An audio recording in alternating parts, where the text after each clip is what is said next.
Okay guys, so this is the revision video with nucleus. So basically हम लोग video start कर रहे हैं. मैंने टिक पुट किया to all the points that I am suppose to talk about while doing the revision. सबसे पहला बात जी.एन. रामाचंद्रन के बारे में, who was an outstanding figure in the field of protein structure and has given us the triple helical structure of collagen, which he has published in his book Nature in 1954, right? Ramachandran plot was an outstanding contribution in the structural biology, and he used alpha helix and beta sheath structures for his experiments. Okay.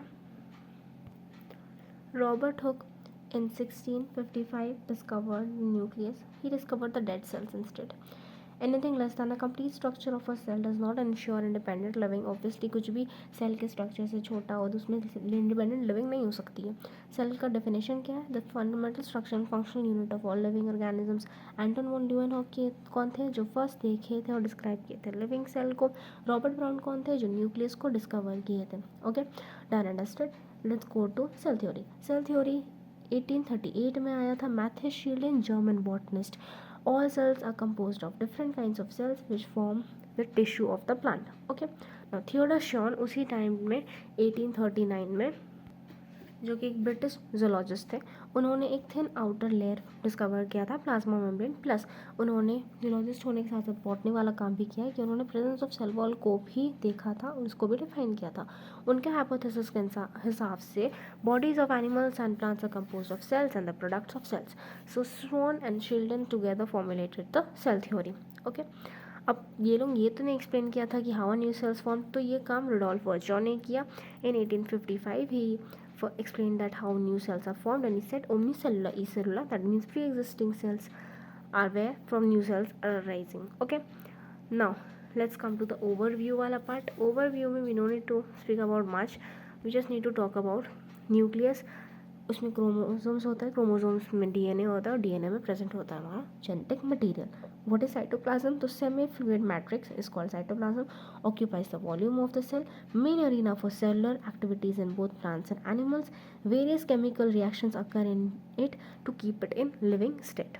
ठीक है, now let's come to ribosomes. Ribosomes are non-membrane bound and found in cells, that is both eukaryotic and prokaryotic. They are not only found in cytoplasm but within two organelles, chloroplast in plants and mitochondria and on rough ER. Let's talk about the sizes. Mycoplasma is the smallest cell with 0.3 micrometer in length. Bacteria is of 3 to 5 micrometer. The egg of an ostrich is the largest isolated single cell. RBCs of the humans are of 7 micrometer in diameter. Now nerve cells are the longest cells and the cells differ in size, so they differ in shape also. Disc like, polygon, columnar, cuboid, thread like, irregular, and they perform the functions उसी हिसाब से ये लोग shapes ले लेते हैं अपना. Right, now bacteria के बारे में बात करते हैं. बैक्टीरिया का सीधा शेप्स के बारे में बात कर लेते हैं. Bacillus, rod like, coccus, spherical, vibrio, comma, spirillum, spiral. ठीक है, ऑर्गेनाइजेशन ऑफ प्रोकैरियोटिक सेल. देखो प्रोकैरियोटिक सेल आता तो फंडामेंटली सिमिलर थिंग्स है, but then according to shapes and functions they are widely distributed. Now let's talk about what is plasmid. The presence of the small circular DNA outside the genomic DNA is plasmid. Genomic DNA simply जो gene carry करने वाला DNA होता है, single chromosomal circular DNA होता है जो prokaryotes में होता है मोस्टली, उसके बारे में बात कर रहे हैं. Then we come to inclusions. Inclusions होता है तुम्हारा यूनिक स्ट्रक्चर्स जिसके अंदर रिजर्व मटेरियल्स रहता है. We talk about mesosomes. Mesosomes are infoldings in the cell membrane जो बेसिकली माइटोकॉन्ड्रिया जैसा काम करता है in prokaryotes. They don't have mitochondria because the mitochondria are membrane bound and prokaryote में मेम्ब्रेन बाउंड थिंग्स नहीं हो सकते. Now let's talk about cell envelope and its modification. Cell envelope में सबसे पहले ग्लाइकोकैलिक्स आता है, बाहर सबसे बाहर वाला मेम्ब्रेन, फिर उसके बाद सेल वॉल, फिर उसके बाद प्लाज्मा मेम्ब्रेन. अब जो ग्लाइकोकैलिक्स होता है वो दो टाइप का हो सकता है, या तो वो स्लाइम लेयर होगा या फिर वो कैप्सूल होगा. Now we talk about the bacteria cell wall is of two types, like there can be gram positive or gram negative according to the staining procedure. If they are gram positive they take the stain, if they are gram negative they don't take the stain. The cell wall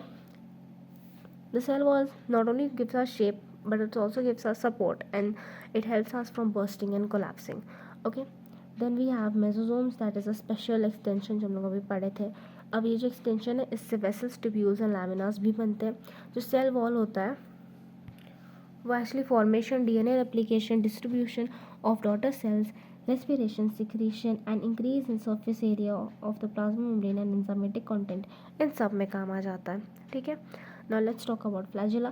flagella is basically the thin outer layer that is a very long filament जो thin होता है, motile होता है, movement में help करता है cell का, cell wall के बाहर में होता है. The filament hook and basal body are the parts of the bacterial flagellum. They also have pili and fimbriae. Pili are actually elongated tubular structures of a special protein, whereas fimbriae are small bristle-like fibers sprouting out of the cell. Now let's talk about ribosomes. Ribosomes are actually non-membrane bound. They are the site of protein synthesis. Polyribosome or polysome are actually ribosomes translated into mRNA into proteins. Inclusion bodies के बारे में बात करते हैं. Reserve materials and prokaryotes जो कि store करते हैं साइटोप्लाज्म में. Like inclusion bodies reserve material store करते हैं और कुछ नहीं है. नॉन बाउंडेड होते हैं लोग. गैस वैक्यूल्स का बात कर लेते हैं, जैसे ब्लू ग्रीन आल्गे हो गया, purple green photosynthetic algae, sorry bacteria.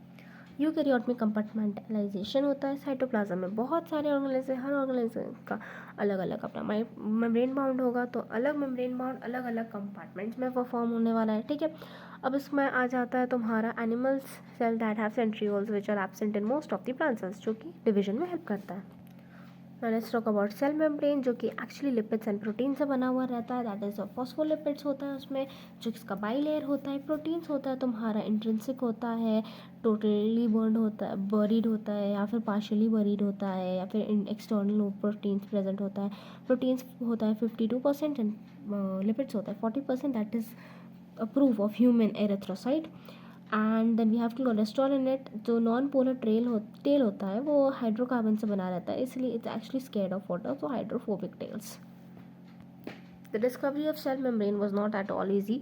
Singer and Nicolson थे बहुत सारे साइंटिस्ट से पहले, but let's talk about Singer and Nicolson. Stick to NCERT. Fluid mosaic model दिए थे इन्होंने. फ्लूइडिटी प्रूव किया था कि ability of the membrane to move is fluidity.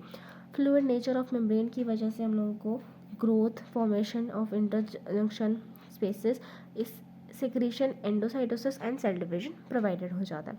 Passive transport without energy, osmosis, diffusion from higher concentration to lower concentration, and active transport with energy.